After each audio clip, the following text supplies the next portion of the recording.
Graça e paz, mensagem de David Wilkerson. Está na hora da colheita. Vendo eles as multidões, compadeceu-se delas, porque estavam aflitas e exaustas, como ovelhas que não têm pastor. E então se dirigiu a seus discípulos: A seara, na verdade, é grande, mas os trabalhadores são poucos. Rogai, pois, ao Senhor da seara que mande trabalhadores para a sua seara. Mateus capítulo 9, versículos 36 a 38. Jesus declara: Os campos estão maduros e a colheita é abundante. Está na hora de começar a colheita. Naquele momento, a grande e última colheita espiritual começou. Começou como colheita dentre os judeus e gentios da geração de Jesus. E essa mesma colheita vai durar até a volta de Cristo. Quando leio essa passagem, me pergunto: o que Jesus viu naquele tempo que o levou a dizer: a colheita está pronta, está na hora de colher? Será que ele viu um despertamento espiritual em Israel? Estaria havendo um avivamento nas sinagogas? Os sacerdotes estavam se voltando a Deus?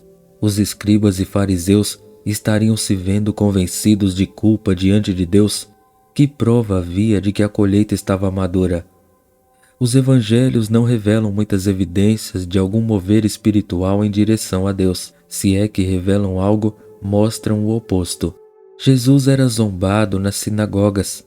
Os líderes espirituais do país o rejeitavam, questionando sua integridade e divindade. Uma multidão religiosa tentou lançá-lo sobre um penhasco. E o próprio Cristo repreendeu as cidades de Israel por não se arrependerem diante de sua mensagem. Ai de ti, Corazim! Ai de ti, Betsaida! Tiro, Sidom! Ai de ti, Cafarnaum! Já as multidões estavam confusas em caótico desespero. As Escrituras nos dizem: quando as viu, estavam aflitas e abatidas como ovelhas sem pastor. Era uma sociedade cheia de medo, opressão, depressão. As pessoas corriam de um lado para o outro como um rebanho disperso, procurando ajuda em qualquer lugar onde pudessem ir. Ainda assim, foi nesse tempo de grande aflição que Cristo declarou: os campos estão maduros e a colheita é farta. Você acha que as palavras de Jesus quanto a uma ceifa madura se aplicam hoje? Onde vemos evidências de os campos estarem brancos e prontos para serem colhidos? As nações estão se arrependendo? Está havendo um grande mover em nossa sociedade e a igreja organizada está despertando. Os líderes religiosos estão famintos por avivamento, buscando novamente Cristo. Há um grito por santidade nessa geração. Com poucas exceções, não vejo nada disso acontecendo. Contudo, não foi nenhuma dessas coisas que tocou Jesus em seu tempo. Antes, ele foi tocado pela triste situação que via por todo lado. Para todo lado que olhava, as pessoas estavam batidas pela agonia. Em verdade, ao olhar sobre Jerusalém, ele chora. Suas lágrimas foram pela dureza e pela cegueira espiritual que viu lá. Lá estava um povo a caminho do juízo, sem paz, só com temor e depressão. E ele profetizou em cima desta cena: a sua casa será assolada. Jesus, na verdade, nos dá um quadro de como seriam os últimos dias. Ora, esse período começa na sua ascensão e acaba somente quando ele volta. Estamos muito perto disso agora. E Jesus o descreve aos discípulos quando lhe perguntam quais sinais deveriam buscar. Eles queriam saber a situação das coisas ao se aproximarem àqueles que seriam definitivamente os últimos dias. Cristo respondeu falando de fomes, terremotos, tribulações, nações divididas. Falsos profetas e falsos cristos enganariam a muitos e levariam multidões a se apostatarem. Os crentes seriam odiados apenas por mencionarem o nome de Cristo. E o amor de muitos esfriaria, com alguns se desviando devido ao ousado crescimento do pecado e da corrupção. Haverá angústia entre as nações em perplexidade por causa do bramido do mar e das ondas. Haverá homens que desmaiarão de terror e pela expectativa das coisas que sobrevirão ao mundo, pois os poderes do céu serão abalados. Lucas capítulo 21, versículos 25 e 26. Resumindo, Jesus está descrevendo aqui o período mais cheio de ansiedade, depressão e pressões de todos os tempos. Então, estarão suas profecias acontecendo agora mesmo diante de nossos olhos? Pense nisso. Esta geração está cheia de ansiedade e preocupações. Multidões se atemorizam observando desastres incríveis ocorrendo, furacões, terremotos, tsunamis, desmoronamentos. Nações inteiras tremem de medo diante da ameaça do terrorismo, e a síncope cardíaca é o assassino número 1 no mundo atualmente. Falsas religiões, falsos profetas, falsos cristos estão desviando a muitos. Milhões de pessoas estão se voltando para o islamismo e nação após nação sendo infiltrada pelos muçulmanos. Alguém teria de estar em total negativismo se não visse que tudo que pode ser abalado nesse momento está sendo abalado. Em meio a essa reviravolta e agitação, ouça as palavras de Jesus: os campos estão brancos, a colheita é abundante. Estou convencido de que ele está dizendo à igreja: as pessoas estão prontas para ouvir. Essa é a hora de crer para a colheita, chegou o momento de você começar a colher. Cristo é o Senhor da colheita, e se ele declara que a ceifa está preparada, temos de acreditar. Não importa o quão corrupta esta geração se torne, não importa o quão poderoso Satanás pareça ter se tornado, o nosso Senhor está nos dizendo: pare de se concentrar nas dificuldades ao redor. Pelo contrário, levante os olhos. Chegou a hora de você ver que a colheita é chegada. Jesus compreendeu o coração do homem, sabendo que nos esquecemos de Deus em tempos de prosperidade. Cristo sabia que, em tempos de pressão e calamidades, as pessoas são forçadas a enfrentar a eternidade. Sofrimento, medo e períodos difíceis amadurecem o povo para ouvir e receber o Evangelho. Veja o contexto de suas palavras: vendo ele as multidões, porque estavam aflitas, e então se dirigiu a seus discípulos: a seara na verdade é grande. Mateus 9, 36, 37. Essa verdade tem sido demonstrada ao longo de toda a história do povo de Deus. Moisés repreendeu sua geração dizendo: Deus guiou vocês, aumentou seus números e grandemente os abençoou, lhes dando campos verdejantes, mel, manteiga, leite, ovelhas, óleo, frutas. Mas vocês se enriqueceram e se rebelaram. Vocês subestimaram a rocha da sua salvação e a desprezaram.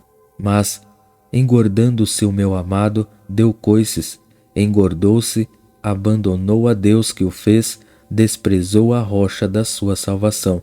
Deuteronômio capítulo 32, versículo 15. As Escrituras nos dizem que Israel foi rebaixado após isso. Contudo, na tribulação, eles invocaram o Senhor e ele os livrou. Então, na sua angústia, clamaram ao Senhor e ele os livrou das suas tribulações. Salmo 107, verso 6. Veja também o testemunho de Davi. Laços de morte me cercaram, torrentes de impiedade me impuseram terror. Cadeias infernais me cingiram e tramas de morte me surpreenderam. Na minha angústia, invoquei o Senhor, gritei por socorro ao meu Deus. Ele do seu templo ouviu a minha voz e o meu clamor lhe penetrou os ouvidos. Salmo 18, versos 4 a 6. Problemas, angústias e perplexidade sempre geraram gritos de socorro. Esse tem sido o padrão ao longo dos séculos. Você se lembra o que aconteceu após a queda das Torres Gêmeas em Nova York? As igrejas ficaram abarrotadas.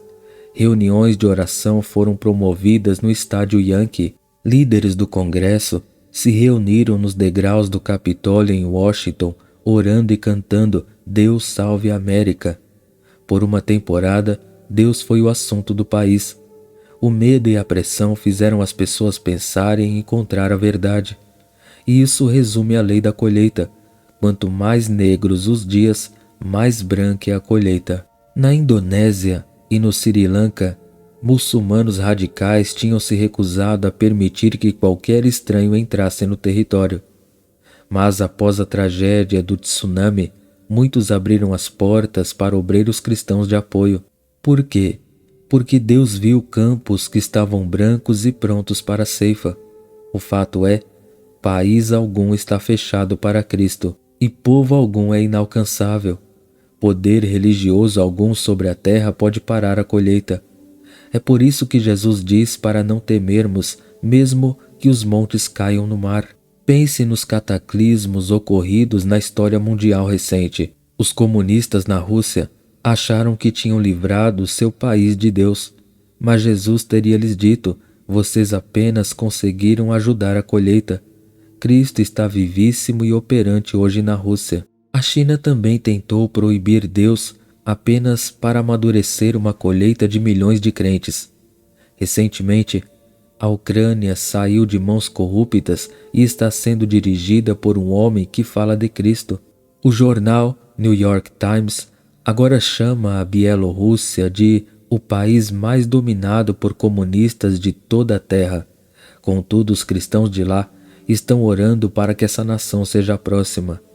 Deus viu todos estes campos como brancos para a ceifa. Esse mesmo princípio foi verdadeiro ao longo de toda a história de Israel. Quando Moisés disse a Faraó: "Deixe ir o meu povo", foi porque Deus havia anunciado o tempo de colheita. Tinha chegado a hora de Israel se libertar do cativeiro. Mas o Faraó respondeu: "Quem é o Senhor para que lhe ouça eu a voz e deixe ir a Israel? Não conheço o Senhor, nem tampouco deixarei ir a Israel." Êxodo 5:2. O Faraó representa o sistema demoníaco de Satanás, incluindo as falsas religiões e a opressão que prende o povo em cativeiro. Antes que Israel pudesse ser liberto, os poderes das trevas teriam de ser abalados. Então Deus atacou o Egito com 9 calamidades naturais. Mas essas 9 tragédias apenas endureceram o coração do Faraó. Finalmente, veio uma calamidade tão devastadora que todos no Egito, desde o governo até os cidadãos comuns, souberam que não se tratava apenas da natureza fora de controle. Era Deus falando. O Senhor havia enviado um anjo da morte, e uma noite, o filho mais velho de toda a família egípcia morreu. O filho do faraó foi incluído entre eles. Bem no dia seguinte, Israel desfilou saindo do Egito. Cá estava a ceifa vinda imediatamente antes do juízo.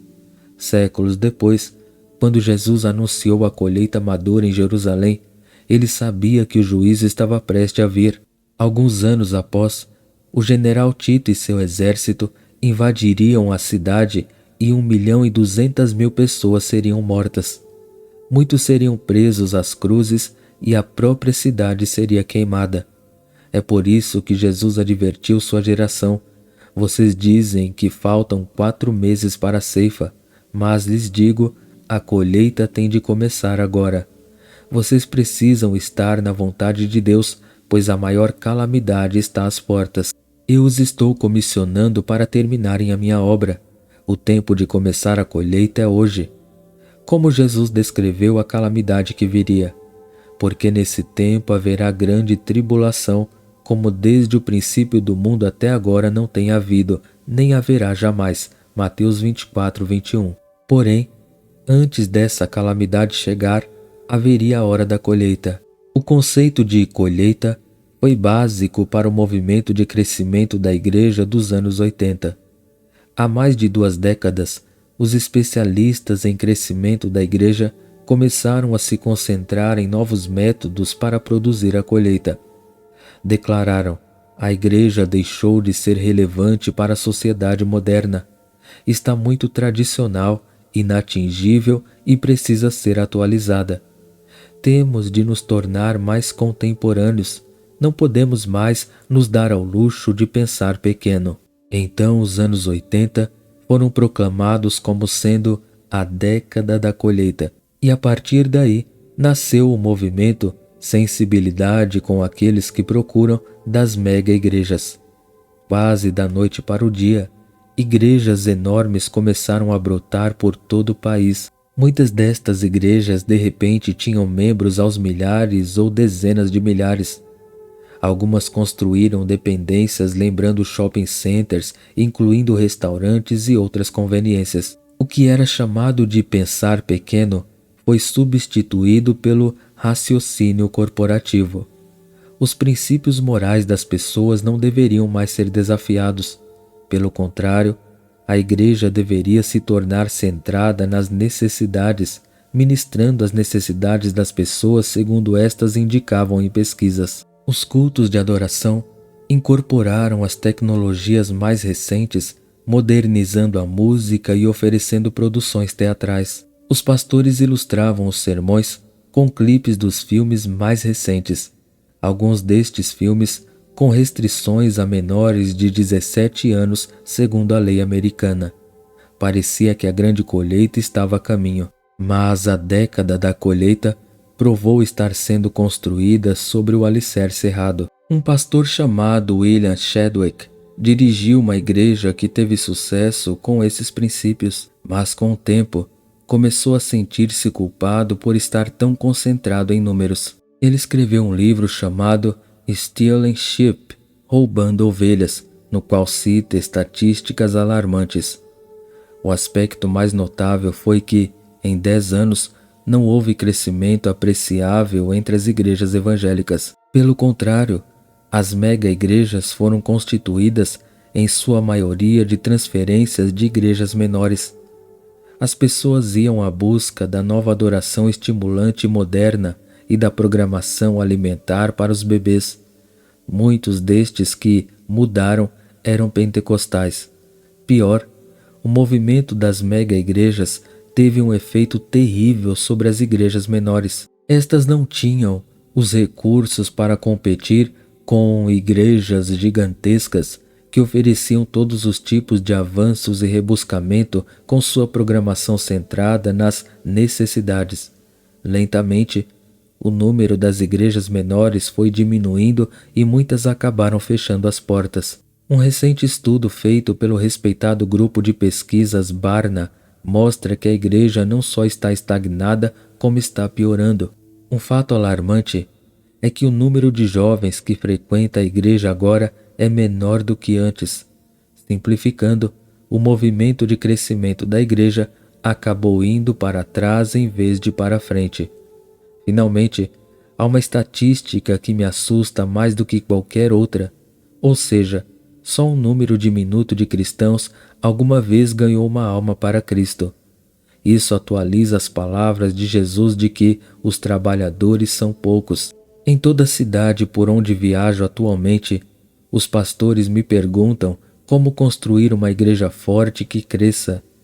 Olho essas cidades e vejo vizinhanças pobres, assustadas com as pessoas oprimidas pelo pecado. Sei que Deus promete nos capacitar como ministros se simplesmente entrarmos nesses campos de colheita que estão por perto para colher almas. Pode-se construir uma grande igreja com estes pobres e fracos que estão sendo libertos do cativeiro de Satanás. Alguns anos atrás, encontrei a colheita madura no gueto. Aconteceu quando fui às redondezas, onde viviam os líderes das gangues, os viciados, as viúvas pobres, os alcoólatras e as prostitutas. Agora, alguns dos mais fortes ganhadores de almas que conheço são antigos membros de gangues como Nick Cruz. Por todo o mundo, eles estão ganhando multidões para Cristo. Imagine a cena no último dia que Jesus passou na terra. Suponhamos que um pouco antes da ascensão de Jesus, ao antever a igreja e a colheita antes de sua volta, ele previsse uma queda. Sua alma então sofre, pois vê a apostasia crescente. Em vez da ceifa dos campos brancos, o seu povo gasta o tempo e a energia procurando o sucesso do mundo e coisas materiais. Então Jesus diz ao Pai: eles não vão fazer a colheita. Os campos brancos permanecem adormecidos. Enviarei um exército de anjos para fazer a ceifa. O Pai concorda e subitamente milhares de seres celestiais aparecem na terra irradiando um brilho sobrenatural.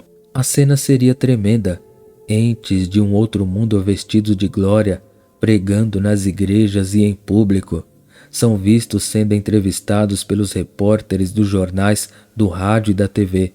Falam da cruz, da ressurreição, da ascensão, do amor de Cristo e do juízo final que virá. E falam com tanta eloquência e convicção que todos ficam encantados. Eles são como muitos Jonas buscando e prevenindo o mundo.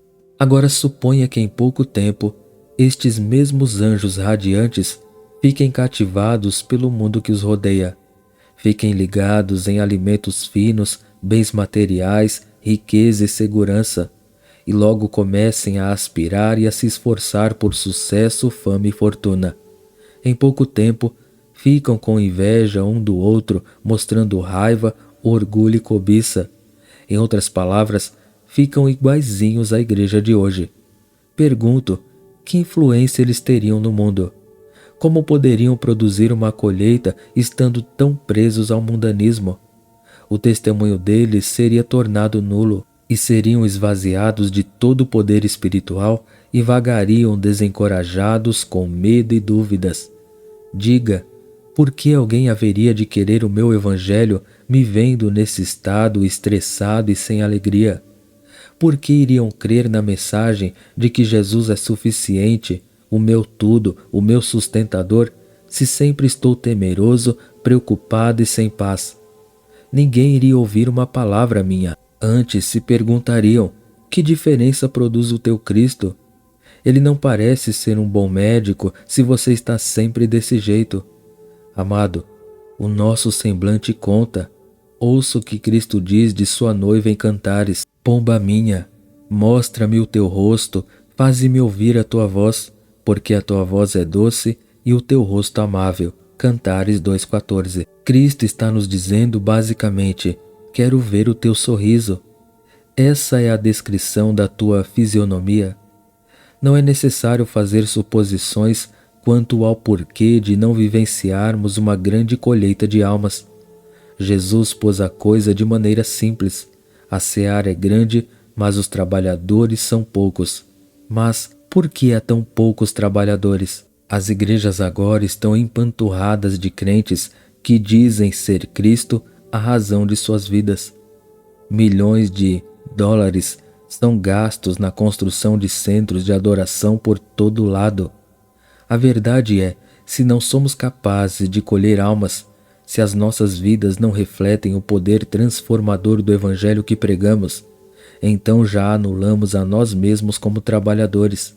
O nosso caminhar com Cristo deveria oferecer prova ao mundo de que as promessas de Deus são verdadeiras. Como obreiros, somos os instrumentos de ceifa nas mãos do Senhor. Nos dias de Cristo, esse instrumento era uma foice, uma lâmina comprida, curva e com um cabo longo. Era forjada pelo ferreiro que a punha no fogo e a seguir sobre a bigorna onde a golpeava e moldava sua forma. Então todo o processo era repetido várias vezes até que a lâmina cortante estivesse afiada e dura. O paralelo é claro, Deus está forjando trabalhadores. Ele não está simplesmente golpeando o pecado. E esse processo de forja explica por que os trabalhadores são poucos. A maioria dos frequentadores de igreja são como os milhares que foram voluntários a ir com Gideão no Velho Testamento. Deus viu o medo em muitos deles, sabendo que não suportariam o fogo, os golpes e a dureza. E dentre os milhares que seguiram Gideão, só 300 foram escolhidos. O mesmo acontece hoje. Os que são verdadeiramente chamados à colheita são chamados a suportar o refinamento, os fogos usados para dar a forma e o martelar contínuo. Mas não muitos o conseguem. Os discípulos foram capacitados por Deus em sua missão. Onde os discípulos começaram o ministério?